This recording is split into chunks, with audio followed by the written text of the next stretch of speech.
اعوذ باللہ من الشیطان اللعین الرجیم بسم اللہ الرحمن الرحیم الحمدللہ رب العالمین الصلاة والسلام علی اشرف الانبیاء والمرسلین وعلی آلہ طیبین الطاہرین المعصومین الذین اذہب اللہ عنہم الرجس وطہرہم تطہیرا۔ اما بعد، ہماری آپ کے ساتھ گفتگو مرحوم سید علی آغا قاضی طباطبائی رحمۃ اللہ علیہ کے گراں قدر شاگردوں کی فہرست میں جاری تھی۔ ہم نے آپ کی خدمت میں مرحوم علامہ سید محمد حسین طباطبائی، علامہ سید محمد حسن الہی طباطبائی، آیت اللہ مرعشی نجفی اور اس طرح مرحوم علی آغا قاضی طباطبائی کے شاگردوں کو آپ کی خدمت میں بیان کیا۔ مرحوم شیخ عباس قوچانی رحمۃ اللہ علیہ، مرحوم آغا قاضی کے شاگردوں کی فہرست بہت طویل ہے اور تمام کے تمام شاگرد توحید کے عالی ترین مراتب پر فائز تھے۔ تمام شاگردوں نے سیر و سلوک میں محنت کی، ریاضت کی، جد و جہد کی، اور تمام شاگردوں کی یہ خصوصیت تھی کہ وہ مجتہد مسلم تھے۔ مرحوم آغا قاضی سے متعلق ہم آپ کی خدمت میں یہ بیان کر چکے کہ سیر و سلوک کی تربیت سے پہلے وہ اپنے شاگردوں کو اس بات کی ترغیب دلایا کرتے تھے کہ ان کے شاگرد فقہ و اصول کے باب میں مجتہد مسلم بن جائیں، اس کے بعد سیر و سلوک کے لیے مرحوم آغا قاضی کی تربیت میں شامل ہوں۔ لہٰذا وہ ایسے افراد کی تربیت نہیں کیا کرتے تھے جو مجتہد مسلم نہ ہوں، یعنی فقہ اور اصول کی وادی میں وہ زیادہ معلومات نہ رکھتے ہوں یا کسی کی تقلید میں ہوں۔ ایسے افراد جو خود کسی کی تقلید میں ہیں، یقینی بات ہے سیر و سلوک کے مراحل طے کرنا ان کے لیے دشواری کا باعث ہوتا ہے۔ کیوں؟ چونکہ اگر خود مرجع تقلید ایسے علوم کو حاصل کرنا ناجائز سمجھتا ہو یا ایسی تعلیمات میں اور ایسے اساتید کے حضور کسب فیض حاصل کرنے کو ناجائز سمجھتا ہو تو یقینی بات ہے وہ مقلد اپنے مرجع تقلید کے فتویٰ پر عمل کرنے کا پابند ہوگا اور یقینی بات ہے کہ وہ ان وادیوں میں قدم نہیں رکھے گا۔ لیکن جب مجتہد خود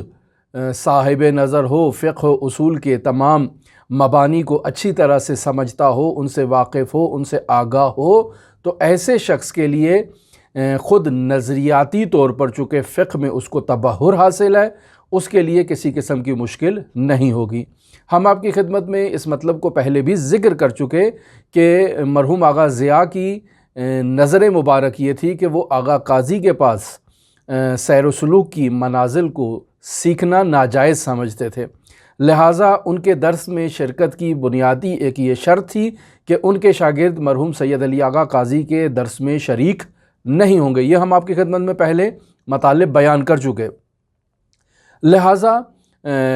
اور اس کی وجہ بھی ہم آپ کی خدمت میں بیان کر چکے کہ ایسا کیوں تھا۔ اس کی بنیادی وجہ یہی تھی کہ بعض افراد ناپختہ ہوتے ہیں، نا آشنا ہوتے ہیں، نابلد ہوتے ہیں، اور جب وہ ناپختگی کے باعث سیر و سلوک کی وادیوں میں قدم رکھتے ہیں تو یہ ان کی انفرادی ہلاکت کا باعث نہیں بنتا ہے، بلکہ وہ معاشرے میں جاتے ہیں اور معاشرے میں بھی تباہی کے آثار ان کے نمایاں نظر آتے ہیں۔ لہٰذا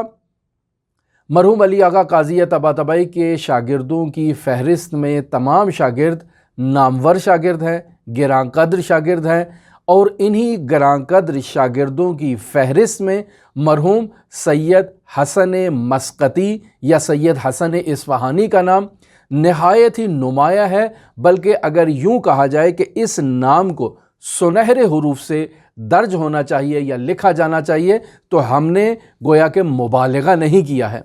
یہ وہ شخصیت ہیں کہ جنہیں مرجعیت عظمیٰ مرحوم سید ابوالحسن اصفہانی کے حکم پر حوزہ علمیہ نجف اشرف سے باہر بھیج دیا گیا۔ ماجرا کچھ اس طرح سے ہے کہ میں ان کے حالات زندگی آپ کی خدمت میں بیان کرتا ہوں۔ میں یہ سمجھتا ہوں کہ آج کی ہماری گفتگو ہمارے ان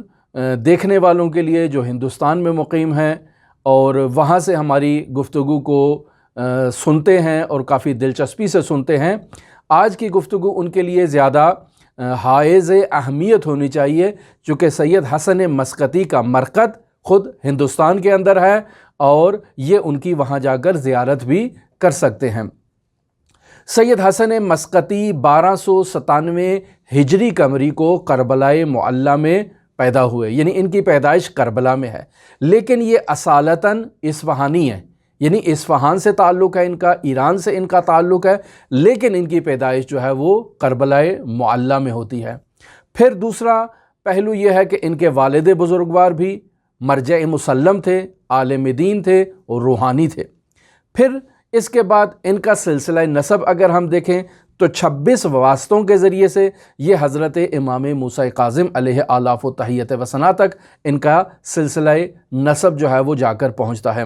پس ان کا نام ہے سید حسن اصفہانی، لیکن انہیں یہاں ایران میں یا عرب ممالک میں انہیں سید حسن مسقطی بھی کہا جاتا ہے، اور اس کی بنیادی وجہ یہ ہے کہ وہ اور ان کا خاندان مسقط میں جا کر مقیم ہوا اور کچھ عرصہ انہوں نے مسقط میں بھی گزارا، اس وجہ سے انہیں مسقطی بھی کہا جاتا ہے۔ یعنی اگر آپ ہندوستان سے باہر کی کتابوں میں تلاش کرنا چاہیں تو سید حسن مسقطی کے نام سے آپ ان شخصیت کو تلاش کر سکتے ہیں، اور اگر آپ ہندوستان کی کتابوں میں ان کا ذکر تلاش کرنا چاہیں تو وہاں پر ان کا نام ہے سید حسن اصفہانی۔ یہ شخصیت نہایت ہی عالی رتبہ شخصیت ہے۔ ان کے اساتید میں یا ان کے حالات زندگی میں بہت زیادہ معلومات ہمارے پاس موجود نہیں ہیں، اور اگر ہمارے ہندوستان میں دیکھنے والے ان کے بارے میں ہمیں کوئی زیادہ معلومات فراہم کر سکیں تو یہ ایک بہت ہی اچھا پہلو ہے کہ وہ اس بارے میں تحقیق کریں اور اس سلسلے میں کوئی معلومات ہم تک منتقل کریں، تو ہم بھی انہیں آپ کے ساتھ بھی شیئر کر سکتے ہیں اور دیگر علماء کے ساتھ بھی انہیں شیئر کیا جا سکتا ہے۔ ان کے اساتید میں مرحوم سید علی آغا قاضی طباطبائی رحمۃ اللہ علیہ کا ذکر موجود ہے۔ اس کے علاوہ کسی استاد کا ذکر ان کی زندگی میں بیان نہیں کیا گیا، یعنی ظاہر ہی نہیں ہوا، چونکہ ان کے حالات زندگی زیادہ زبان زد عام نہیں ہوئے، زیادہ ان کے بارے میں تبلیغ نہیں کی گئی، زیادہ علماء نے جستجو نہیں کی کہ سید حسن مسقطی کے بارے میں معلومات حاصل کی جائیں۔ ہاں، وہ افراد جو سید علی آغا قاضی طباطبائی رحمۃ اللہ علیہ سے مرتبط تھے، جنہوں نے سید علی آغا قاضی طباطبائی رحمۃ اللہ علیہ کے شاگردوں کے بارے میں تحقیق کی، جستجو کی، وہ سید حسن مسقطی کو جانتے ہیں یا سید حسن اصفہانی کو جانتے ہیں قدرے، لیکن اس سے زیادہ نہیں جانتے کہ وہ سید علی آغا قاضی طباطبائی رحمۃ اللہ علیہ کے شاگرد تھے۔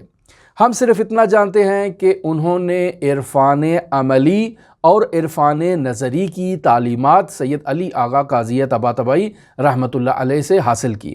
عرفان نظری یعنی آئیڈیالوجی، عرفان کو آئیڈیالوجی کتابوں میں، یعنی اگر آپ سیر و سلوک پڑھنا چاہتے ہیں تو باقاعدہ اس کے لیے جو مدون کتابیں ہیں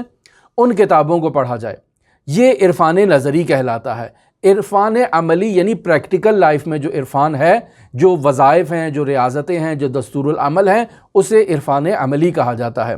انہوں نے ان دونوں چیپٹرز میں عرفان میں تبحر سید علی آغا قاضی طباطبائی رحمۃ اللہ علیہ کے حضور حاصل کیا۔ ہم آپ کی خدمت میں اس مطلب کو بیان کر چکے ہیں کہ مرحوم آغا کوچانی رحمۃ اللہ علیہ سید علی آغا قاضی طباطبائی رحمۃ اللہ علیہ کے پاس 14 سال یا اس سے کچھ زائد عرصہ ان کے پاس رہے ہیں، لیکن مرحوم مسقطی 16 سال سے زائد عرصہ مرحوم سید علی آغا قاضی طباطبائی رحمۃ اللہ علیہ کے محضر سے فیضیاب ہوئے ہیں۔ اور اگر ہم دیکھیں تو مرحوم سید ہاشم حداد اور سید حسن مسقطی، یہ دو ایسے شاگرد ہیں کہ جو آغا قاضی کے محضر میں زیادہ فیضیاب بھی ہوئے، زیادہ انہوں نے ان سے معنوی فیوزات بھی کسب کیے اور زیادہ نام بھی کمایا، لیکن حوزہائے علمیہ میں یہ زیادہ اس طرح سے مطرح نہیں ہوئے جس طرح سے مرحوم شیخ عباس کوچانی رحمۃ اللہ علیہ یا مرحوم سید محمد حسین طباطبائی رحمۃ اللہ علیہ، الہی طباطبائی رحمۃ اللہ علیہ، مرحوم آیت اللہ بہجت، مرحوم آیت اللہ خوئی، مرحوم آیت اللہ مرعشی نجفی، یا اس قسم کی جو شخصیات زیادہ نامور اور نامی گرامی ہوئیں۔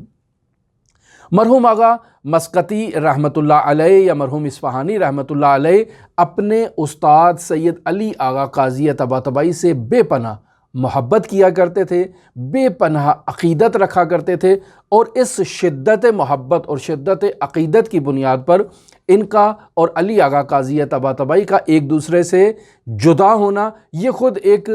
جو ہے وہ نہایت ہی دشوار مرحلہ ہے۔ لیکن اس جدائی کے باوجود مرحوم اصفہانی نے اپنی تمام زندگی آغا قاضی رحمۃ اللہ علیہ سے اپنے رابطے کو منقطع نہیں کیا، اور جہاں جہاں بھی وہ اپنے شاگردوں کی تربیت کے لیے گئے، شاگردوں کو اعلیٰ مدارج کی تعلیم حاصل کرنے کے لیے وہ مرحوم آغا قاضی رحمۃ اللہ علیہ کی طرف بھیجا کرتے تھے کہ وہ وہاں نجف اشرف میں جا کر آغا قاضی کے حضور سے فیضیاب ہوں۔ مرحوم سید علی آغا قاضی طباطبائی رحمۃ اللہ علیہ کے شاگرد مرحوم مسقطی سے متعلق اس مطلب کو لکھتے ہیں کہ جب مرحوم حسن مسقط تشریف لے گئے، یعنی انہیں حوزہ علمیہ نجف اشرف سے باہر منتقل کیا گیا اور یہ مسقط کی طرف گئے، تو اس دوران انہوں نے اپنے دوست سید علی آغا قاضی طباطبائی رحمۃ اللہ علیہ سے مسلسل رابطہ برقرار رکھا۔ یہ جملہ بیان کرنے کے بعد آغا قاضی رحمۃ اللہ علیہ کے فرزند اس مطلب کو وضاحتاً بیان کرتے ہیں کہ میں نے جان بوجھ کے لفظ دوست استعمال کیا ہے، اور اس کی بنیادی وجہ یہی ہے کہ آغا قاضی رحمۃ اللہ علیہ ہرگز یہ پسند نہیں کرتے تھے کہ ان کے شاگردوں سے متعلق کوئی بھی شخص شاگرد کا لفظ استعمال کرے۔ جیسے ہم آپ کی خدمت میں مرحوم علامہ سید محمد حسین طباطبائی رحمۃ اللہ علیہ کے حالات زندگی میں اس مطلب کو بیان کر چکے کہ جب بھی ان کے سامنے شاگرد کا لفظ استعمال کیا جاتا تو وہ نفی کرتے، کہتے کہ میرا کوئی شاگرد نہیں ہے، یہ میرے دوست ہیں، میرے رفقا ہیں۔ لیکن آغا قاضی طباطبائی رحمۃ اللہ علیہ کی بھی یہی روٹین ہوا کرتی تھی کہ وہ اپنے عقیدت مند شاگردوں سے متعلق شاگرد کا لفظ استعمال کرنا پسند نہیں کرتے تھے، کہتے تھے کہ یہ سب میرے دوست ہیں۔ کیوں؟ چونکہ فرماتے تھے کہ یہ سب کے سب فقہا ہیں اور اسلام کے اول درجے کے مشائخ میں شامل ہیں، لہٰذا انہیں شاگرد کا لفظ ان کے لیے استعمال کرنا معقول نہیں ہے۔ سید حسن مسقطی سے متعلق جو بات شہرائے عام ہے وہ یہ ہے کہ آپ حضرت مولا الموحدین امیر المؤمنین علی ابن ابی طالب علیہ آلاف التحیت و ثنا کے صحن مبارک میں تشریف فرما ہوتے، وہاں جلوس کرتے اور باقاعدہ فلسفہ و عرفان کا درس دیا کرتے تھے۔ آپ کے درس میں 500 سے زائد افراد شریک ہوا کرتے تھے، اور اس قدر فصیح و بلیغ درس ہوا کرتا تھا کہ لوگ ان کے گرویدہ ہو جایا کرتے تھے، ان کی طرف کھنچے چلے آتے تھے، اور اس قدر آپ کے درس میں حرارت موجود ہوتی تھی کہ کسی پتھر دل شخص کو بھی موم کر سکتے تھے آپ، اور بے نظیر قسم کی آپ کی تدریس ہوتی تھی۔ آپ کا کلام جو شخص بھی سنتا، آپ کا کلام اس کے دل میں اتر جاتا، لہٰذا اس بے نظیر خصوصیت کے باعث بعض لوگوں کے اندر یہ حسادت جیسی ایک بری صفت جو ہے وہ جاگ اٹھی، جس کے باعث انہوں نے مرجعیت عظمیٰ کے حضور سید حسن مسقطی کی جو ہے وہ غیبت کی، اور مرجعیت عظمیٰ کو سید حسن مسقطی رحمۃ اللہ علیہ سے متعلق بدظن کرنے کی کوشش کی۔ مرحوم آغا بزرگ تہرانی رحمۃ اللہ علیہ سید حسن مسقطی سے متعلق اپنی کتاب میں یوں تحریر کرتے ہیں کہ ان کا کلام آتشین ہوا کرتا تھا، ان کی توحید عالی درجے پر فائز تھی، حکمت و مجادلے میں بے نظیر شخصیت ہے، کوئی ان کا حریف نہیں تھا، اور وہ حضرت مولا الموحدین کے حرم مطہر میں بیٹھ کر فلسفہ اور عرفان کا درس دیا کرتے تھے، اور طلاب میں روح توحید، اخلاص، طہارت نفس کے عالی ترین مدارج کو وہ پھونک دیا کرتے تھے، اور طلاب ان کے درس میں ملکوتی ہو کر باہر نکلا کرتے تھے۔ یہ ایک عجیب توصیف مرحوم آغا بزرگ تہرانی رحمۃ اللہ علیہ نے سید حسن اصفہانی رحمۃ اللہ علیہ سے متعلق کی ہے۔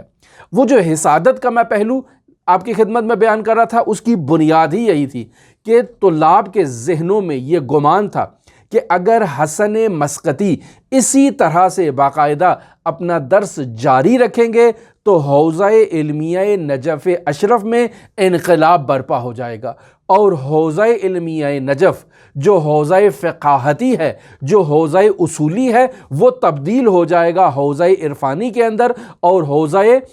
سیر و سلوک کے اندر، اور یہ ہرگز مناسب نہیں ہے کہ حوزہ فقاہتی تبدیل ہو جائے حوزہ سیر و سلوک کے اندر۔ لہٰذا انہوں نے مرجعیت عظمیٰ سید ابو الحسن اصفہانی رحمۃ اللہ علیہ کے حضور آ کر یہ مسئلہ بیان کیا کہ یہ بات بالکل درست نہیں ہے، سید حسن اصفہانی کو درس دینے سے روکا جائے، اور اگر ان کا راستہ نہیں روکا گیا تو حوزہ فقاہتی نابود ہو جائے گا۔ تمام افراد جو فقہ کی تعلیم حاصل کرنے کے لیے حوزہ علمیہ میں آتے ہیں، جن کی یہ مراد ہے کہ وہ فقہ کی تعلیم حاصل کریں اور پھر بلاد بعید میں جا کر وہ فقہ کی تبلیغ کریں اور جا کر لوگوں کو ان کے فقہی مسائل سے متعلق آگاہ کریں، اگر یہ راستہ بند ہو گیا اور مسدود ہو گیا تو حوزے میں صرف سیر و سلوک ہی رائج رہے گی، کوئی فقہ و اصول کی طرف رغبت اختیار نہیں کرے گا۔ لہٰذا مرجعیت عظمیٰ کے سامنے جا کر انہوں نے یہ اپنی حسادت کا اظہار کیا۔ مرجعیت عظمیٰ نے بھی حوزہ علمیہ نجف اشرف کے اندر حکمت اور عرفان کی تدریس کو رسمی طور پر حرام قرار دے دیا۔ لہٰذا اس جلیل القدر عالم دین کو دین مبین اسلام کی تبلیغ کی خاطر مسقط جانے کے لیے مجبور کیا گیا کہ آپ مسقط جائیں، آپ حوزہ علمیہ نجف اشرف میں مقیم نہیں رہ سکتے۔ یہاں میں آپ کی خدمت میں ایک بریکٹ کے اندر اس مطلب کو واضح کر دینا چاہتا ہوں کہ بعض افراد ہماری اس گفتگو سے مرجعیت عظمیٰ سید ابو الحسن اصفہانی رحمۃ اللہ علیہ کے بارے میں بدگمان نہ ہوں۔ مرجعیت عظمیٰ سید ابو الحسن اصفہانی رحمۃ اللہ علیہ مدارج عالیہ پر فائز تھے، ان کا فلسفہ اور عرفان کی تدریس کو ممنوع قرار دینا یا ان کا سید حسن مسقطی کو مسقط کی طرف تبعید کرنا اور انہیں حوزہ علمیہ نجف اشرف سے گویا کہ بدر کر دینا اور نکال دینا، یہ ایک مصلحت پر مشتمل تھا۔ ہم آپ کی خدمت میں مرحوم علی آغا قاضی طباطبائی رحمۃ اللہ علیہ کے حالات زندگی جب بیان کر رہے تھے تو ہم نے وہاں پر بھی آپ کی خدمت میں اس مطلب کی طرف اشارہ کیا کہ مرجعیت عظمیٰ وہ شخصیت ہیں جنہوں نے متعدد مرتبہ آغا علی قاضی طباطبائی رحمۃ اللہ علیہ کو مرگ حتمی سے نجات دلائی۔ بنیادی وجہ کیا ہے؟ بنیادی وجہ یہی ہے کہ ہمارے حوزہ علمیہ میں بلکہ ہر معاشرے میں کچھ افراد ایسے ہوتے ہیں کہ جو زیادہ فطانت نہیں رکھتے ہیں، جو زیادہ ذہین نہیں ہوتے ہیں، ان کے عدم ذہین اور عدم فطین ہونے کی بنیاد پر وہ لوگ بعض معلومات کو درست انداز میں اس کو درک نہیں کر پاتے، جس کے نتیجے میں وہ اپنی محدود معلومات کی بنیاد پر کسی شخص کے خلاف جو ہے وہ محاذ کھول دیتے ہیں اور اسی محاذ کے نتیجے میں وہ اپنے مد مقابل فریق کو واجب القتل تک قرار دے دیتے ہیں۔ لہٰذا ایسے تنگ نظر قسم کے افراد ہمیشہ سے حوزہ علمیہ میں موجود تھے، موجود ہیں اور آئندہ بھی موجود رہیں گے۔ ان کا کبھی خاتمہ نہیں ہو سکتا، کیوں؟ چونکہ یہ افراد مریض ہیں۔ ان کے اس مرض کے علاج کا بہتر راستہ یہی ہے کہ کچھ مدارا کیا جائے، کچھ کام ہاتھ کو ہلکا رکھا جائے، وگرنہ حوزہ علمیہ ایک ایسی داخلی جنگ میں مبتلا ہو جائے گا کہ جس کو مہار کرنا مرجعیت عظمیٰ کے بس کی بات نہیں ہوگی۔ لہٰذا ہمارے وہ فقہا کہ جنہوں نے فلسفہ و عرفان اور سیر و سلوک کی حرمت کا فتویٰ دیا، وہ دو طرح کے ہیں۔ ایک وہ شخصیات ہیں کہ جو خود اس وادی سے گزر چکے ہیں، جو سیر و سلوک کے مراحل طے کر چکے ہیں، جو خود اعلیٰ مدارج طے کر چکے ہیں، وہ اگر فلسفہ اور عرفان کی حرمت کا فتویٰ دیتے ہیں تو اس کا مطلب یہ ہے کہ وہ اس میں مصلحت جان رہے ہیں اور حکم ثانوی کے طور پر وہ فلسفہ اور عرفان کی حرمت کے قائل ہیں۔ جیسے عرض کیا مرحوم سید ابو الحسن اصفہانی تھے، جیسے ہم نے عرض کیا کہ مرحوم آغا ضیاء عراقی تھے، جیسے ہم نے عرض کیا کہ ہمارے آغا مرجعیت عظمیٰ آغا بروجردی تھے، یا اس قسم کی دوسری شخصیات۔ اور بعض افراد ایسے ہیں کہ جو فلسفہ اور عرفان کی حرمت کا فتویٰ دیتے ہیں اور وہ خود داخلی طور پر فلسفہ اور عرفان کو نہیں پڑھے ہوتے، یعنی توحید کے عالی مدارج وہ طے نہیں کیے ہوتے، اور اس بنیاد پر وہ فلسفہ اور عرفان کی معلومات کو حضرات اہل بیت علیہم السلام کی سیر و سلوک سے متضاد سمجھتے ہیں، حضرات اہل بیت علیہم السلام کی تعلیمات کا اپوزٹ سمجھتے ہوئے وہ یہ تصور کرتے ہیں کہ ان تعلیمات کو حاصل کرنا کفر کا باعث بنے گا، یعنی انسان دین مبین اسلام سے خارج ہو جائے گا، ایک ایسی وحدت الوجود اور ایک ایسی جو ہے وہ کشف الشہود میں داخل ہوگا کہ جو تمام کی تمام جو ہے وہ باطل ہے، اور اس بطلان کی وجہ سے یہ شخص خروج اسلام کا باعث بنے گا۔ لہٰذا اس راستے کو روکا جائے جو راستہ باعث بنے گا کہ افراد فاسد العقیدہ ہو جائیں۔ لہٰذا اگر دونوں افراد کو دیکھا جائے تو وہ نظریاتی اعتبار سے دونوں افراد درست راہ پر گامزن ہیں، یعنی وہ افراد کہ جو سیر و سلوک کے مراحل طے کرنے کے بعد اس کی مخالفت کرتے ہیں اور اس کی حرمت کا فتویٰ دیتے ہیں، بنیاد ان کی کیا ہے؟ بنیاد ان کی یہی ہے کہ وہ مماشات قوم کرنا چاہتے ہیں۔ اور وہ افراد کہ جو انہیں نہیں پڑھے ہوئے یا انہیں نہیں سمجھے ہوئے اور اس کے بعد وہ اس کی حرمت کا فتویٰ دیتے ہیں، تو ان کا نظریہ یہی ہے، یعنی وہ بھی خلوص نیت کے ساتھ اس کی حرمت کا فتویٰ دے رہے ہیں، اسلام کی بقا کی خاطر اور مسلمین کی بقا کی خاطر۔ وہ سمجھتے ہیں کہ جو اس وادی میں داخل ہوگا وہ گمراہی میں مبتلا ہو جائے گا، اور ایسا ہے بھی صحیح، یعنی بسا اوقات اگر ناپختہ افراد اس وادی میں داخل ہو جائیں یا ناپختہ افراد کے پاس چلے جائیں اور ان سے جا کر یہ معلومات سیکھنا شروع ہو جائیں، تو اس کا نتیجہ یہ نکلے گا کہ وہ خود بھی گمراہ ہوں گے اور معاشرے کو بھی گمراہ کریں گے۔ لہٰذا بہتر یہ ہے کہ اسے ایک محدود پیمانے پر خاص افراد کی گزینش کی جائے اور ان خاص افراد کو اس وادی کی تربیت دی جائے، ہر کسی کے لیے یہ تعلیم حاصل کرنا ممنوع قرار دیا جائے۔ لہٰذا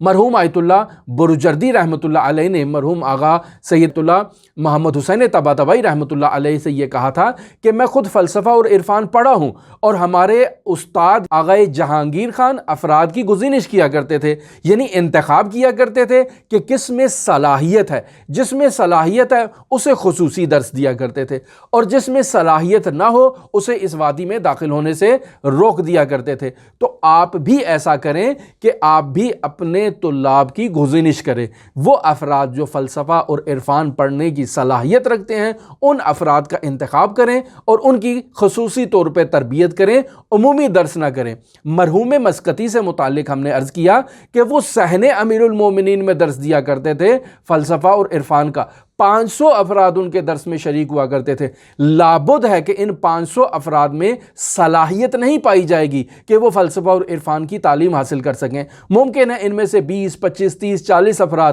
یہ صلاحیت رکھتے ہوں، باقی افراد یہ صلاحیت ہی نہ رکھتے ہوں۔ نتیجہ یہ نکلے گا کہ وہ افراد کہ جو ناپختگی کے بعد باہر آئیں گے تو وہ دوسروں کی گمراہی کا بھی باعث بنیں گے۔ لہٰذا مرجعیت عظمیٰ نے اس حکمت کی خاطر ان کا راستہ روکا کہ فلسفہ اور عرفان اس عمومی انداز میں بیان کرنا حوزہ علمیہ میں ممنوع ہے۔ لہٰذا ہم دیکھتے ہیں کہ ہمارے علماء کی زندگی میں یہ ایک بات نمایاں طور پر قابل ذکر ہے کہ وہ 2 طرح کے شاگردوں کی تربیت کیا کرتے تھے، ایک عمومی تربیت تھی، ایک خصوصی تربیت تھی۔ عمومی تربیت میں